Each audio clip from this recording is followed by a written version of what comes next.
I'm Bryce Duskett. It is time to look at the factors influencing the commodity trade today. On the line with us from Chicago is Mark Gold with Top Third Ag Marketing. Good morning, Mark. Well, good morning. Overnight, we were strong again. May corn up 2 cents, 2.5 cents at 45.5. May wheat up 12 cents, 5.50, and May beans up 2.5 cents at 10.31.5. The U.S. dollar is currently down 1.1 cents out here, 133 ticks lower at 99.28. We've been as low as 98.80.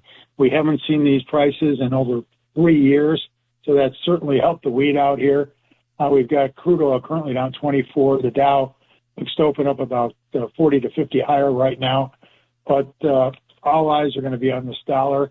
The market has acted really pretty well. We did have a sale this morning of 121,000 metric tons of beans to unknown. Corn stocks, taking a hit. We're at a very reasonable level down here.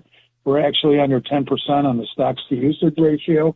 So, any kind of weather problem, and we can see this corn market really take off out here. Now, we're going to have a lot of resistance up around 490 in May corn. That may be a little bit of a marketing opportunity up there. Beans can get up to about 1040. I think that would be another good marketing opportunity. We've had a really nice rally in spite of all the bad news that's been happening out here. So hopefully we can keep these markets higher and have a good close to the week. I think it's important that we close the grain strong here today. That's about it. Here's to that close. Mark Gold with Top Third Ag Marketing Division of StoneX Financial, our guest here on a Friday morning. Do remember the trading futures involves a risk of loss and may not be suitable to all investors. I'm Bryce Duskett reporting. The old way of doing things makes sense for some things, like a hot dog at the game. But the old ways don't make sense if you expect more yield out of your acres, because there's a new way to unlock the full potential of your fields, and it starts when you plant and list corn. With 4 robust trait tolerances, glyphosate and glufosinate, plus 2,4-D choline and FOB, it unleashes ultimate weed control flexibility with multiple modes of action to fight weeds. See what's possible for your fields at enlist.com/corn. Stay ahead of the game with RuralRadioNetwork.com, your go-to source for the latest agriculture news, market information, and weather updates. Tune in to our expert podcasts and watch informative videos to keep your farm thriving.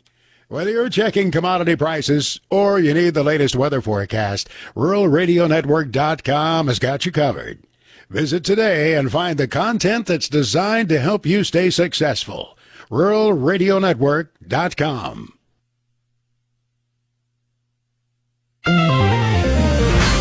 Welcome back to the Rural Radio Network. Let's get our livestock comments here on a Friday morning from Jerry Stoll with Country Futures based in Frankfort, Kansas. Good morning, Jerry. Good morning. Currently, equities are slightly higher. S&P's up 8. Dollar index down sharply, down 135, 99.26. Dow futures up 60, and crude oil's down 4.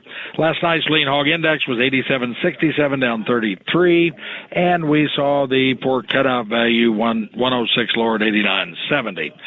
Firmer hogs yesterday.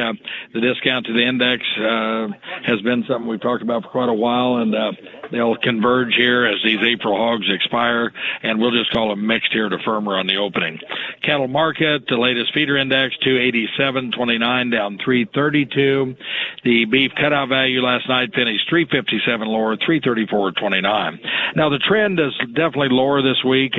What cattle have traded in the south, very light numbers, have been about 4 lower, and same in the north. The bulk of that trade, better volume in the north at around 208. We look for good interest in the cash cattle market this week or today as we finish the week here in the south will get going, and equities, if they can hold gains, we would call these cattle oversold after yesterday's break and ready to bounce today. All right, Jerry, as you told us earlier this week, it's all about the equities. We'll keep an eye on all of that. To add some details here from DTN, a few cash cattle did trade a dollar higher on Thursday. Packers may need cattle and steady. The higher prices could unfold as we continue throughout the session here on a Friday. Jerry Stoll with Country Futures at Frankfort, Kansas, our guest. If you'd like to get in touch with them, call them 800-292-4038. Do remember that trading futures involves a risk of loss and may not be suitable to all investors.